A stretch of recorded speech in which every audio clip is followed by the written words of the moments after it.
The thing about being underestimated for years is that eventually, it stops feeling personal. It's just tradition, especially at family holidays.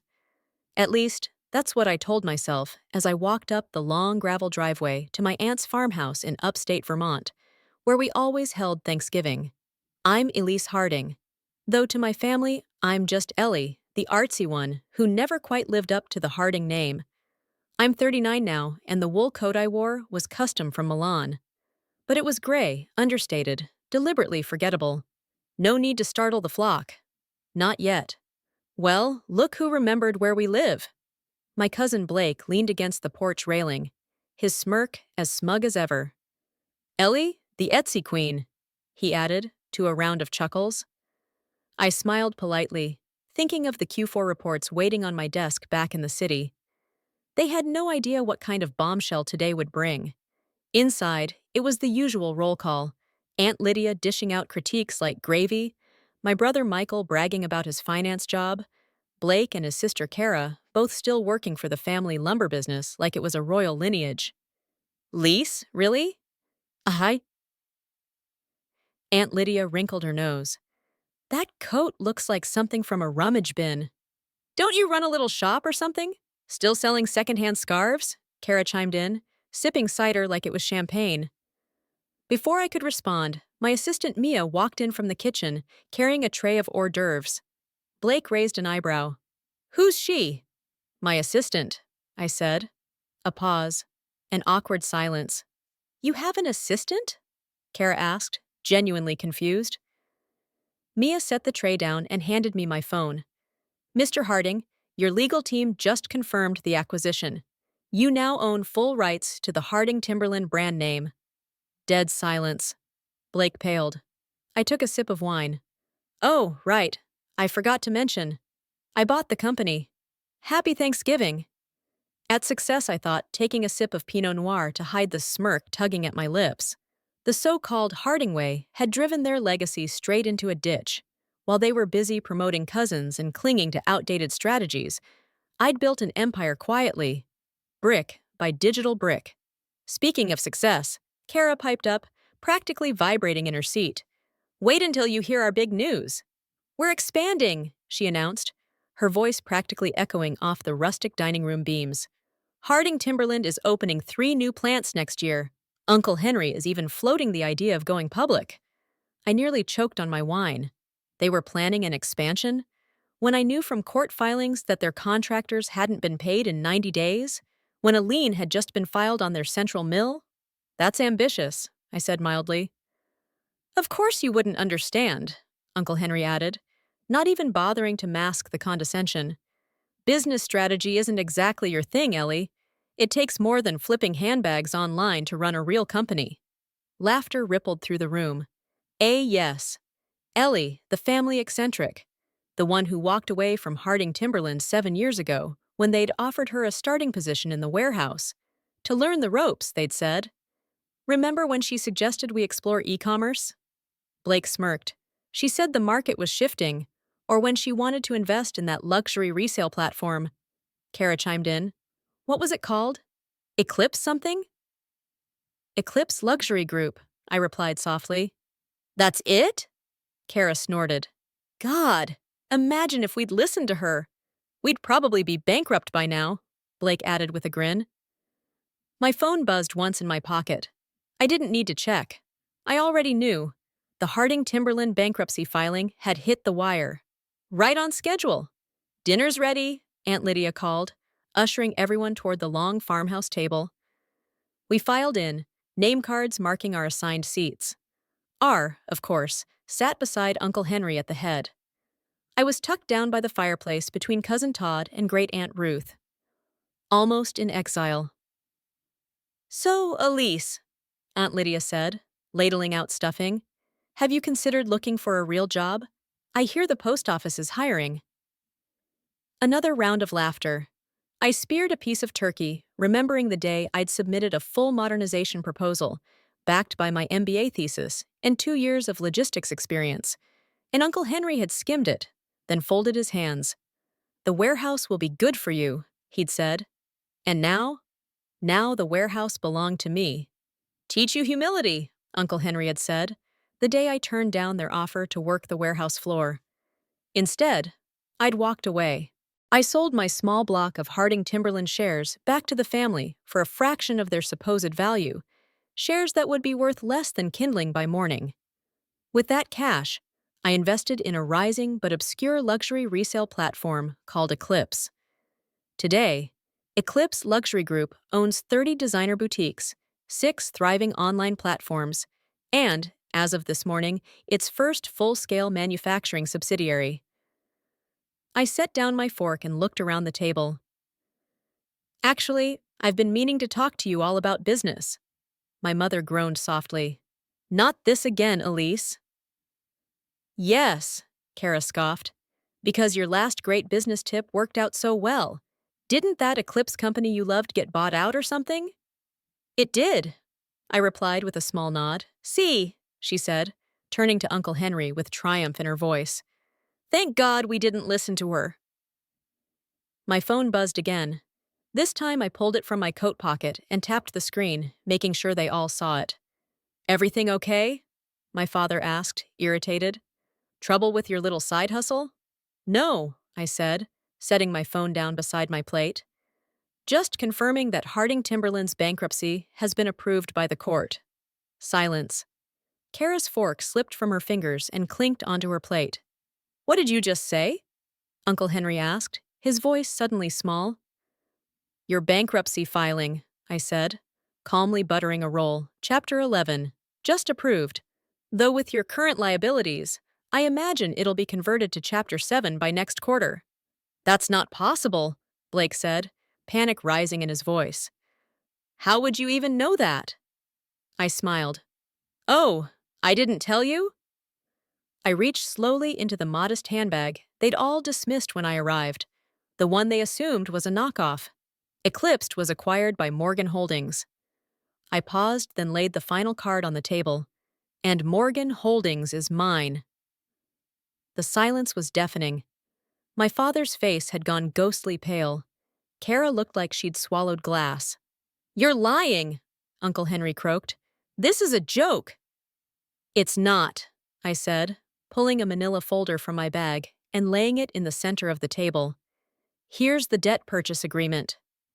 I own every lien, every outstanding loan, every note your company couldn't pay back. If you've been quietly building something while they doubted you, this story is for you. Don't forget to subscribe so you don't miss what Elise does next.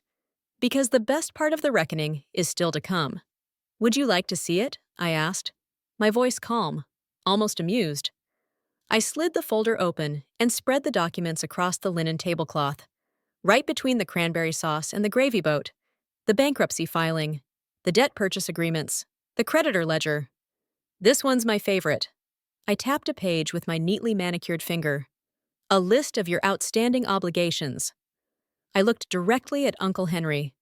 Morgan Holdings now owns 82% of your total debt. That's impossible, Kara whispered, her face pale. You run a resale website. I actually laughed then. I couldn't help it. Is that really what you've told yourselves I've been doing these past 5 years? I asked, looking around at their stunned faces. While you were all busy mocking my little online shop, I built Eclipse Luxury Group into a $3,200,000 0 cents company. 3 points, Blake coughed, nearly dropping his wine glass. Give or take a few million, I shrugged. It's been a solid quarter. My father finally found his voice, but it shook with tightly restrained fury. If this is true, if you really own our debt, why? He asked. Why would you do this to your own family? I set my wine glass down deliberately. You mean the family that told me I was lucky to be offered a warehouse job after finishing my MBA, I said? The family that laughed at every digital strategy I proposed? The one that calls me a failure in front of strangers every single holiday? Silence. Just then, my phone buzzed. Right on cue. Excuse me, I said smoothly, standing. That's probably my assistant with the final paperwork. I walked into the hallway, the hardwood floor creaking slightly under my heels. From behind the dining room door, I could hear the panic breaking loose. As she's bluffing, check the accounts, call the lawyers now. I smiled as I picked up the call. Yes, Jennifer. Everything's ready, Ms. Harding, she said. The bankruptcy has been processed, and the acquisition documents are complete. Should I dispatch the team? Give it 5 minutes, I replied. Let them digest the news first. When I returned, they were huddled around Uncle Henry's phone, eyes wide as they scrolled through urgent emails and court filings. Well, I said, taking my seat again. Shall we discuss next steps? My team will be here shortly with the acquisition proposals. Team? My mother repeated, her voice almost inaudible. As if on cue, the doorbell rang. I glanced at my watch. Right on time. That would be my legal and financial advisors, I said pleasantly. I hope you don't mind if they join us for dessert. My father stood, face red. Now wait just a minute, Elise. Actually, no, I interrupted. You're bankrupt.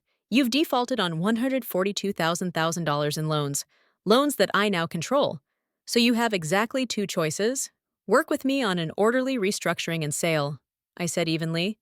Or I force liquidation first thing Monday morning. Kara burst into tears, mascara streaking down her cheeks.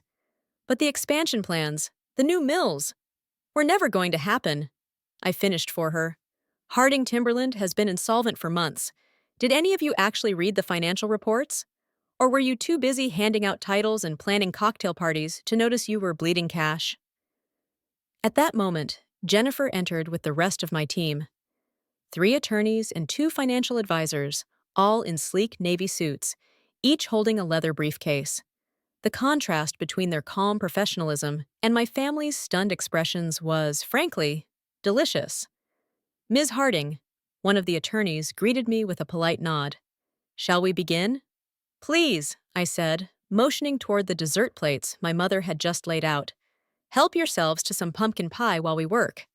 My mother's recipe is excellent. For the next 2 hours, we reviewed the full picture. The debt structure, the missed payments, the looming defaults, and my proposed acquisition terms.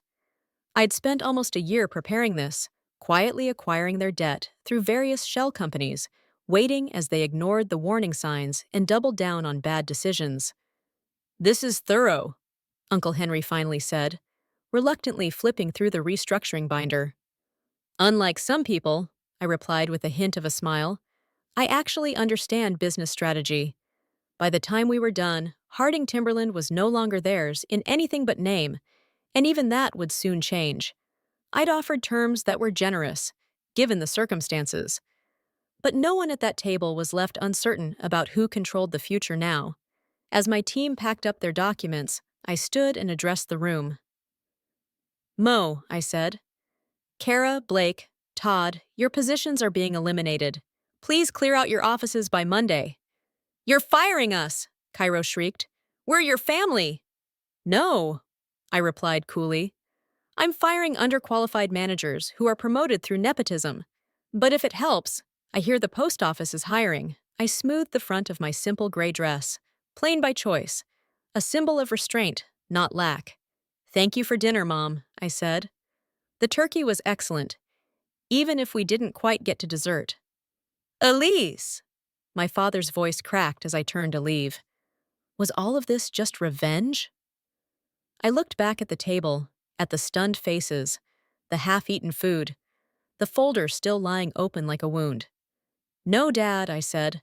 This was business. I paused at the door. The revenge? That's just a bonus. As I walked out to the driveway, I heard Kara wailing about losing her house, her Pilates instructor, her club membership. Blake shouted something about suing me, but they had nothing left to fight with. I slid into the black S-Class Mercedes I'd leased specifically for today. As I pulled away, I caught them in the rearview mirror, clustered at the window, watching me leave. Then my phone buzzed one final time. A message from Jennifer. Congratulations, Ms. Harding. The acquisition announcement is queued for Monday morning. Jennifer's message lit up my phone just as I merged onto the highway, the farmhouse and its stunned occupants shrinking behind me.